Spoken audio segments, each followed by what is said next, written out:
If someone comes to you and tells you that, hey, the redness around your nose is completely normal and it's gonna heal, don't believe them because it's not normal at all.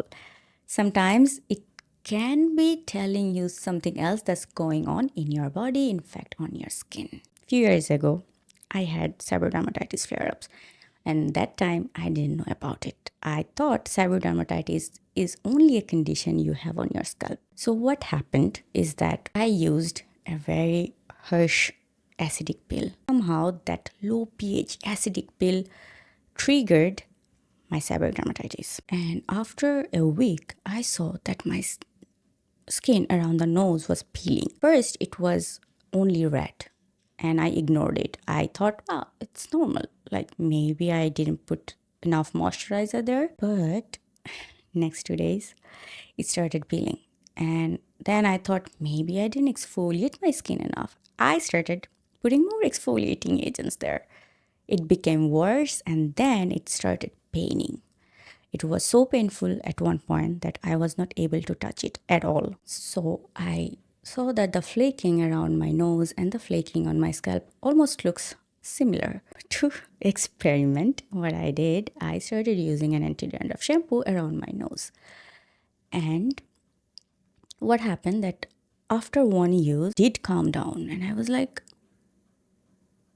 that's when I realized that the peeling around my nose is not from dehydration, not from not exfoliating enough. It was from seborrheic dermatitis. Now, the point is that if you have seborrheic dermatitis and if your seborrheic dermatitis is flared up due to anything, it can be from diet as well, or stress, or a new product, then your face starts showing signs of flare-ups, and the place that it chooses to show the signs first is the folds of your nose. If you see redness and if you see pain, it means you are in the last stage of the flare-up. You have to do several things.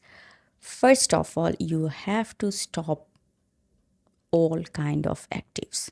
All. What I mean by all is that you cannot use vitamin C, you cannot use glycolic acid, you cannot use salicylic acid, nothing at all, just basic. If your skin is having flare-ups, the barrier is already under attack, and if you are putting more actives on it, then you're making the things harder for it to handle. You have to support it from outside. You should not be making things worse for it. And then step 2 is go back to basics. So in basic skincare routine, what you can do, you have to choose a cleanser that is low pH. For me, I use a Cetaphil one. That one is the perfect one if you have seborrheic dermatitis flare-ups or any kind of flare-ups. Perfect. And it's very gentle. And then you have to choose a moisturizer. Now, in case of moisturizer, I want to tell you that when you're choosing moisturizers for seborrheic dermatitis flare-ups, you have to make sure that the moisturizer you're choosing is fungal acne safe. Why I'm saying that? Because fungal acne and seborrheic dermatitis, both of these skin conditions are actually caused by an yeast called Malassezia. And if you're using a moisturizer that is triggering that yeast again, so it's not going to help you. That's why it's better if you choose a moisturizer that is fungal acne safe. There are very limited options of moisturizers that are fungal acne safe, but there are some. So you can find one. I am currently using the Cosrx Ceramide Moisturizing Barrier Repair Moisturizer. That one is fungal acne safe and it's very nourishing. So my skin loves it.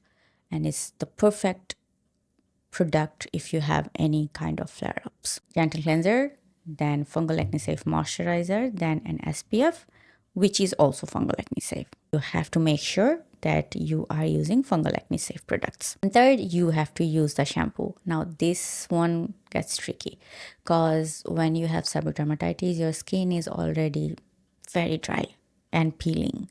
And on top of that, if you're using a ketoconazole shampoo, which is dry itself, it makes things worse, I know, but you have to use it. Otherwise, the yeast won't get under control and the things will not get better. So for the sake of your skin, what you can do is that you have to dilute the ketoconazole shampoo. Yes, it's going to take a bit longer than expected, but it's better to put pressure on your barrier than to take some more time than expected, right?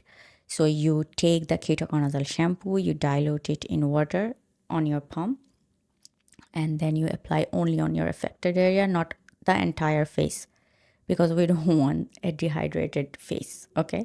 Only on the folds of your nose, and then you leave it for 3 to 5 minutes actually.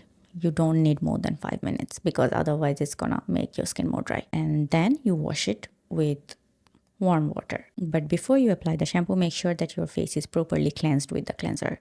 Just cleanse your face properly and then apply it as a mask. And you don't have to do it twice, do it only once, because the area there is very delicate and very, very sensitive. So if you are using very harsh shampoo 2 times a day, it's gonna make things worse. Then you won't only be having seborrheic dermatitis, you'll also have dehydration, and dehydration makes seborrheic dermatitis worse, trust me. And you have to keep using it until the flare-ups are under control, and you don't see when, like, you have to stop when you don't see the symptoms anymore. The fourth step is that you have to use a light layer of Vaseline when you're sleeping around the nose. Why? Because I explained in the third step that the shampoo is very drying. And if you are just putting the shampoo and you are not making sure that your skin is hydrated enough, it might backfire. It might take longer to heal. Vaseline is not hydrating, Vaseline is not repairing, but what it does that it seals the hydration that's already there. So you put the moisturizer, and if you seal it with the Vaseline, the nose, the sides of your nose, then you are making sure that whatever you put on it is not evaporating, because the barrier there is damaged and it's leaking water, right? So you have to seal it with Vaseline only on the affected area. So these are the steps I followed when I had severely painful, flaky sides of nose, and I got rid of it within a week. And it was painful, but it was fixable. So if you have something like that currently, don't panic. Don't think like this is the end of the world. You can easily fix it. You just need a system, and I told you the system already. So good luck, and I'm sure you will feel better in a week or two. So I hope you found it useful. I hope you found something new. If you're more into seborrheic dermatitis, I shared my seborrheic dermatitis journey in one video. You should check it out.